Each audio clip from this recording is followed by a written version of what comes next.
একটু ভাবুন, আপনি একটি ঐতিহাসিক সংগ্রহে রাখার মতো গাড়ি বা ভিনটেজ কার নিয়ে যাচ্ছেন। আপনার সাথে আরো ৫০-৬০টি ভিনটেজ কার। মরুভূমি, পর্বত কিংবা সাগর শহর একের পর এক দেশ পেরিয়ে আপনারা যাচ্ছেন। এভাবে পাড়ি দিচ্ছেন ১৪,৯৮৮ কিলোমিটার। কি ১৪,৯৮৮ কিলোমিটার? হ্যাঁ, আপনি ভুল শোনেননি। বলছিলাম, ক্লাসিক গাড়ির জন্য বিশ্বের সবচেয়ে iconic event Peking to Paris motor challenge ২০২৫-এর কথা। পিকিং থেকে শুরু হয়ে প্যারিস পর্যন্ত ছিল এর যাত্রা। হিরো এরার আয়োজনে এবার ছিল প্যারিস মোটর চ্যালেঞ্জের নবম আসর। ১৭ মে থেকে ২২ জুন ৩৭ দিনের এই মহাযজ্ঞে অংশ নেয় ৫৫ জন ক্রু।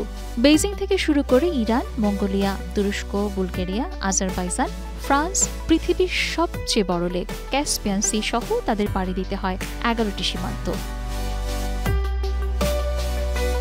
যাত্রাপথ কিন্তু একদমই একঘেয়ে ছিল না। নিরাপত্তার পাশাপাশি যান্ত্রিক, জ্বালানি, স্বাস্থ্যের মতো গুরুত্বপূর্ণ বিষয়, বিভিন্ন দেশের ভিসা, বর্ডার ক্রস, রাত্রিযাপন সহ সবকিছু ছিল উপভোগ করার মতো। এজন্য অবশ্যই প্রতি ২ জনের একটি টিমের জন্য গুনতে হয় অন্য ৭০,০০০ ইউরো।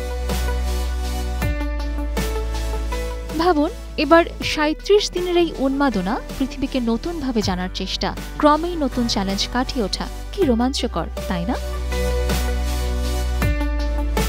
টানটান উত্তেজনার এই আসরে 1939 শেভরলে মাস্টার কুপ চালিয়ে সর্বোপরি জয়ী হয়েছেন অস্ট্রেলিয়া টনি সুট্টন এবং অ্যান্ড্রিয়া লসন, আর ক্লাসিক ক্যাটাগরিতে জয়ী হয়েছেন ফ্রান্সের ব্রায়ান পালমার এবং ডেভিড বেল। তারা চালিয়েছিলেন 1971 পাজো 504 কুপ। ১৯১৯ থেকে ১৯৩০ সালের মধ্যে তৈরি ভিনটেজ কারের রোমাঞ্চকর এই মোটর যাত্রাটি প্রথমবার হয়েছিল ১৯০৭ সালে। সেবার মাত্র ৫টি কার ছিল বহরে। ১৯৯৭ সালে দ্বিতীয়বারের আয়োজনে অংশ নেয় ৯৪টি ভিনটেজ কার। যাত্রাপথ ছিল পেকিং, তিব্বত, ভারত, পাকিস্তান, ইরান, তুরস্ক, গ্রিস হয়ে ইতালি। ২০০৫, ২০০৭, ২০১৩ এর প্রতিটি আয়োজন হয়ে ওঠে অসম্ভব জনপ্রিয়। যোগ হয় নতুন মাত্রা, নতুন প্রযুক্তি। আয়োজনের ১০ম পর্ব বসবে ২০২৮ সালে। কি খুব আগ্রহ হচ্ছে? বুকিং কিন্তু শুরু হয়ে গেছে।